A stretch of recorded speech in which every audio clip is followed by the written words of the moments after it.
Continuamos con más de Buen Día. Y la congestión nasal, el dolor de cabeza y la fiebre son síntomas comunes de un resfriado. Pero en algunas ocasiones hay personas que comienzan a ponerse roncas e incluso llegan a perder la voz. A eso se le conoce como laringitis y es de lo que vamos a conversar con el otorrinolaringólogo Carlos Saborío. Doctor, buen día, bienvenido nuevamente por acá. Doctor, ¿cuál es la razón por la que los resfriados pueden causar la pérdida de la voz? Ok, ve, cuando nosotros nos resfriamos, tenemos una entrada de un virus usualmente. Ese virus nos entra por la nariz, nos entra por la boca y se aloja en las células de la inmunidad que nosotros tenemos en esas partes. Ahora, dependiendo de nuestra capacidad del sistema inmunológico para poder contener ese virus puede o quedarse limitado a la garganta o quedarse limitado a las adenoides o a esos sitios o seguir, como decían las abuelitas, para abajo, ¿verdad? Y entonces llega a unos pliegues que todos tenemos a este nivel, que son las famosas cuerdas vocales. Ahí es a donde tenemos nosotros, o están, ellas pertenecen a la laringe. La laringe son los cartílagos que todos nos podemos tocar acá. La laringe tiene tres funciones esenciales. Una función de fonación, o sea, para que podamos hablar. Una función de respiración, para que el aire pase y nos conecta la vía aerodigestiva con lo que es la tráquea. Y una función de protección, cuando nosotros nos tragamos algo y por ejemplo se va por mal camino y vos sentís que se te cierra la garganta, bueno, eso es una función de protección de las mismas cuerdas vocales donde no permiten que siga para adelante lo que nos estamos tragando por mal camino. Ahora, cuando estas cuerdas vocales son alcanzadas por el virus, se inflama tanto la capa superficial de la cuerda vocal que dejan de vibrar de una manera adecuada. Normalmente cuando nosotros hablamos, Nancy, nosotros producimos una columna de presión de aire en la tráquea. Esa presión de aire pasa a las cuerdas vocales y las hace vibrar. Ellas tienen como una capita de gel, que es lo que hace que vibre. Cuando esas cuerdas tienen o se encuentran gorditas por la inflamación que el virus genera, pues entonces el público nos entenderá que las cuerdas tienden a vibrar muy pesadamente, tienden a chocar una contra la otra de una manera muy violenta y eso es lo que nosotros conocemos como la famosa disfonía, ¿verdad? Es cuando nosotros empezamos a sentir esa carraspera que llamamos, empezamos a sentir seca las cuerdas vocales, empezamos a sentir que hay cambios en la tonalidad de la voz que normalmente no tenemos. ¿Eso es lo que sucede exactamente en la garganta o ocurre algo más? Eso es básicamente lo que sucede. Ahora, cuando nosotros tenemos ese problemita, depende de nosotros mismos para dónde siga el asunto. Ejemplo, si vos sos, por ejemplo, comunicadora, sos una profesora, tenés tu laringitis, tenés tu problema de voz y seguís utilizando la voz y utilizándola y utilizándola.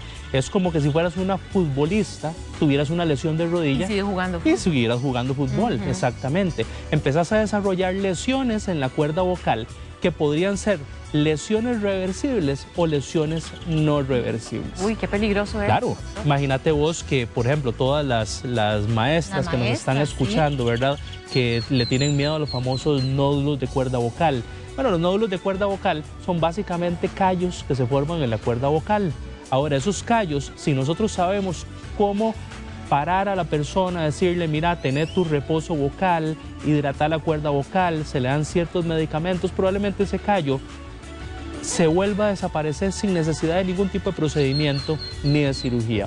Al contrario, si el paciente le hace caso omiso al asunto, y ahí eso es muy importante de poder delimitar qué es caso omiso. Bueno, yo te diría, Nancy, que no es normal tener una disfonía que cruce más allá de las 2 o 3 semanas en tiempo. Cuando ya yo tengo 3 semanas de tener disturbios de la voz, yo te diría que es 1000 veces mejor hacer un examen que nosotros practicamos que se llama laringoscopía. Un examen donde nosotros con unas cámaras de alta definición las metemos a la boca y nos da una ampliación total de la cuerda vocal, nos permite ver los detalles de la cuerda vocal y si queremos ser más finos podemos hacer otro examen que se llama estroboscopía, que es, no sé si te acuerdas de esas luces así como de discoteca que flashean, ¿de acuerdo? Bueno, eso es lo mismo, solo que aplicado a la laringe y nos permite ver el movimiento de la cuerda vocal para saber si la cuerda vocal está desarrollando o no está desarrollando lesiones que comprometan la movilidad de la cuerda vocal. Entonces, eso es algo que es sumamente importante. ¿Y por qué es que no ocurre en todos los resfriados? Hay personas que les pasa y hay otras a las que no les pasa. Tiene que ver muchísimo con la virulencia del germen, ¿verdad? O sea, qué tan agresivo es el germen contra mí. Tiene que ver muchísimo también con cómo se defiende mi sistema inmunológico de ese germen. Y 3, depende también de las estructuras propias de nosotros. Ejemplo, si vos sos una persona que tiene ya daños en la cuerda vocal, es mucho más sencillo que esa cuerda vocal se inflame. Por ejemplo, si sos maestra, nuevamente volvemos al ejemplo, y ya tenés algún tipo de callo de la cuerda vocal, es muy sencillo que en eso se instaure la inflamación y genere una pesadez adicional en la cuerda vocal que nos genere muchísimos síntomas. Si sos una persona fumadora, por ejemplo, el fumado es un irritante totalmente directo de la laringe. De hecho, cuando a mí un paciente me dice en el consultorio, vea, doctor, yo fumo y aparte de eso tenés el antecedente de que fuma, toma y es una persona arriba de 50 años con una disfonía de más de 3 semanas, uno lo primero que piensa es, bueno, ¿será que está desarrollando alguna lesión cancerosa a nivel de la cuerda vocal? Que si vos me decís, bueno, ¿hay alguna diferencia entre el cáncer, entre los nódulos de cuerda vocal, entre los pólipos, entre un resfriado con respecto a cómo se oye la laringe? Pues verdaderamente al oído de las personas normalmente la diferencia es poquita o casi nada. Doctor, ¿podríamos decir entonces que hay personas predispuestas a quedarse sin voz cuando se enferman de gripe? Por supuesto. Por ejemplo, las fumadoras, como usted lo mencionaba. Exactamente. Los pacientes que son fumadoras, los pacientes que tienen enfermedades de tipo autoinmune, que tienen enfermedades también de tipo de descontroles hormonales. Todos estos son pacientes que pueden tener un chance mayor de poder desarrollar lesiones o poder desarrollar malos movimientos en la cuerda vocal. ¿Qué otras causas pueden hacer que una persona se quede sin voz? Ok, esta es una parte que es muy importante porque es lo que nosotros llamamos, Nancy, el diagnóstico diferencial, ¿verdad? O sea, ¿qué es lo que yo tengo que pensar como médico o como paciente que puede estar pasando con mi garganta? La mayoría de las personas tratamos de pensar de una manera muy positiva. Los pacientes llegan y dicen, no, mira, esto debe ser cualquier tontera. Esto es simple y sencillamente la irritación de que todos los días hablo y esto es lo que me genera el problema. Bueno, yo te diría que lo primero que uno tiene que averiguar es si el paciente tiene o no tiene factores de riesgo para problemas graves. ¿Cuáles son los factores de riesgo? Volvemos a repetirlos.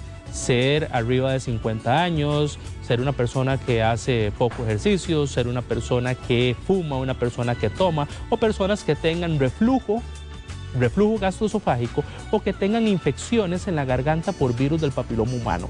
Todos esos son factores de riesgo para poder desarrollar cáncer, que es evidentemente lo que nadie quiere oír que tiene. Exacto. Ahora, ¿qué tipo de diagnóstico podemos tener? Bueno, podemos tener una variedad grande, podemos tener inflamaciones desarrolladas, por ejemplo, como lo dijimos ahorita al inicio del programa, por un virus simple y sencillamente, que es una laringitis común y corriente. Podemos tener ácido que viene del estómago, baña las cuerdas vocales, el paciente usualmente se levanta las mañanas con una sensación quemante en la garganta y se levanta ronco. Eso es una laringitis por ácido, por reflujo gastroesofágico. Podemos tener también los pacientes que, por ejemplo, por prácticas sexuales como sexo oral, cosas de ese tipo, pueden desarrollar implantaciones de virus del papiloma a nivel de las cuerdas vocales y desarrollar lesiones de papiloma en la cuerda vocal. Y entonces se llaman las papilomatosis laringias. Son pacientes a los que hay que prestarles mucha atención porque esa papilomatosis puede transformarse en algo maligno eventualmente. Podemos tener los pacientes que tienen ya lesiones como los nódulos de cuerda vocal que pueden ser reversibles, pólipos de cuerda vocal que ya son lesiones que hay que quitar, o en su caso ya pacientes que desarrollan cáncer en la cuerda vocal, donde el tiempo es muy importante. Si la cuerda vocal logra sostener al cáncer ahí, probablemente nosotros en un 95% de los pacientes podamos tener una curación total. Sin embargo, si empezamos a esperar, a darle largas y ese tumor empieza a crecer, empieza a salirse de la cuerda vocal, empieza a crecer hacia la laringe, bueno, ahí es donde empezamos a bajar nuestro pronóstico de vida y cada vez se nos escapan más pacientes de ese tipo. Todo eso que usted nos está comentando, doctor, ¿cómo la persona o qué tipo de exámenes se debe realizar para darse cuenta qué es lo que tiene exactamente? Ok, lo primordial es decir, no es normal tener trastornos de la voz más allá de 3 semanas. No es normal. Generalmente dura, ¿qué? 4 días aproximadamente. Exactamente, lo normal es pasar una semanita, lo más, y si guardo mi buen reposo vocal, hidrato bien mi cuerda vocal, probablemente en unos 3 o 4 días estoy hablando nuevamente.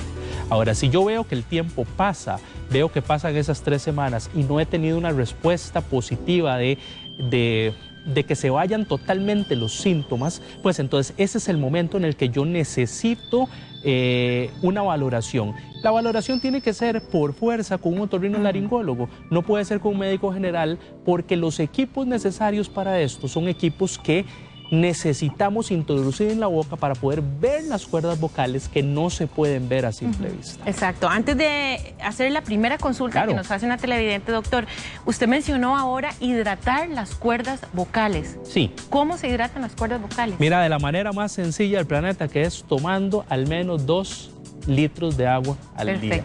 Hay que tomar mucha agua. El agua es el hidratante por excelencia de las cuerdas vocales. Perfecto. La pregunta nos la hace Mari Rodríguez. A mí me queda una tos necia después de la gripe y me pongo afónica. Me dice el doctor que es como alergia. ¿Qué medicamento me recomienda tomar a nivel preventivo? Soy docente, lo que comentábamos al principio, y debo cuidar mi voz. Leí que los docentes debemos cubrirnos el cuello al salir de clases, por ejemplo, con una bufanda y tomar bebidas calientes. ¿Qué tan cierto es? Ok.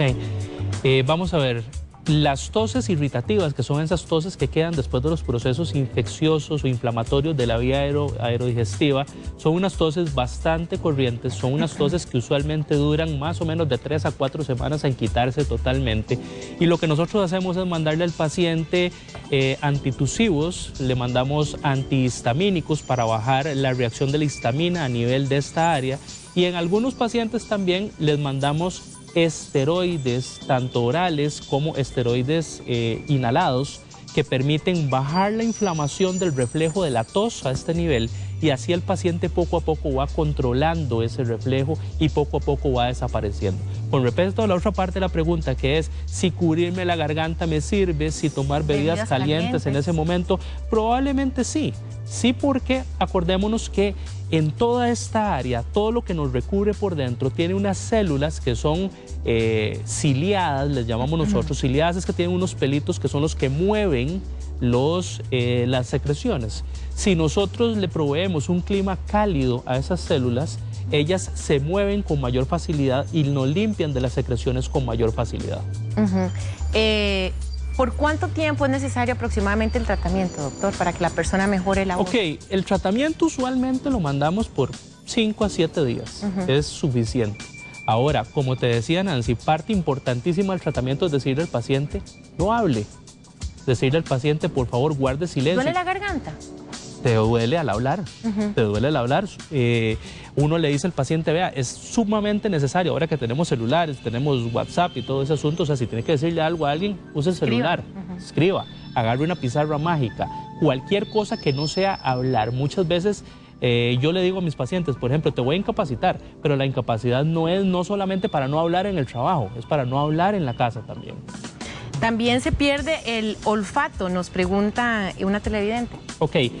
Cuando tenemos una infección generalizada, donde el paciente desarrolla faringitis, desarrolla laringitis, desarrolla sinusitis, como me dicen los pacientes, todas las itis, en ese caso sí, porque tenemos una congestión que no permite que los olores entren a la nariz y lleguen al centro olfatorio en la parte alta de la nariz. Ok, ¿qué podemos hacer, por ejemplo, en casa? ¿Verdad? Que la abuelita siempre nos decía, tómese un poquito de miel de abeja con jengibre o limón con miel. ¿Qué cosas podemos hacer? ¿Cuáles son de verdad las cosas que nos pueden ayudar a mejorar eso y cuáles no? O si del todo eso no funciona. Mira, o sea, yo pienso que lo más importante aquí es lo que llamamos nosotros el cuidado o la buena técnica de la voz, ¿ok? Verdaderamente, ninguno de nosotros tenemos algún tipo de enseñanza en cómo es que debemos de respirar, cómo es que debemos de fonar, cómo es que debemos de hablar. Es más, desde niños ya pegamos gritos y hacemos un montón de cosas que alteran nuestra voz. Existen hoy en día profesionales que se llaman foniatras, que son los que enseñan a la correcta utilización, sincronización de nuestra respiración junto con la voz y que permiten que podamos tener, digamos, una buena técnica para no podernos lesionar. Y volvemos al ejemplo del fútbol, ¿verdad? Si vos tenés una rodilla entrenada, si vos tenés una pierna bien entrenada, probablemente las lesiones van a ser mínimas. Es exactamente igual con esto.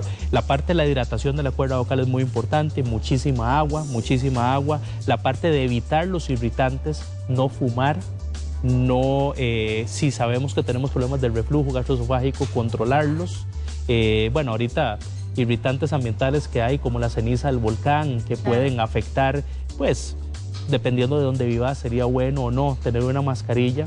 Yo pienso que todo este asunto de la miel de abeja y demás, más bien la miel de abeja te puede dar una gastritis y un reflujo terrible. Wow, ¿sí? Entonces a tener mucho cuidado. Entonces, o sea, hay varios remedios que no nos darían, digamos, un buen resultado en eso. Bueno, pero esos son muy buenos consejos para los docentes. Entonces, hidratar, siempre tener la botellita de agua ahí en el escritorio para hidratar las cuerdas vocales, eso ¿verdad? Es sumamente importante. El docente que fuma, pues dejar de fumar, entender que para las personas como los docentes, ellos trabajan con su voz. Claro. Su voz es su machete. Tienen que cuidarlo de una manera increíble. Esos grupos, por ejemplo, Nancy, de 40, 50 chiquillos, que yo sé que a veces es inevitable, pero vos podrías tener, por ejemplo, tal vez algún aparato amplificador que te permita no tener que pegarle gritos a la clase, sino poder hablar a un volumen normal para no forzar la cuerda vocal, no tener jornadas extenuantes, no tener esas jornadas de 8 horas de estar hablando porque tenés que atender a, no sé, a un montón de estudiantes. Un montón de chiquillos, y entonces eso es lo que va acabando con tu cuerda vocal. Doctor, muchas gracias. Un placer, Nancy. Es un placer tenerlo nuevamente aquí en la casa de Buen Día. Y si usted quiere más información, él es el doctor Carlos Saborío y lo puede contactar al 2522-1000. Y recuerde que puede repasar esta entrevista en teletica.com por si tiene alguna otra duda. Buen día, doctor. Gracias por estar aquí con nosotros. Continuamos con más información.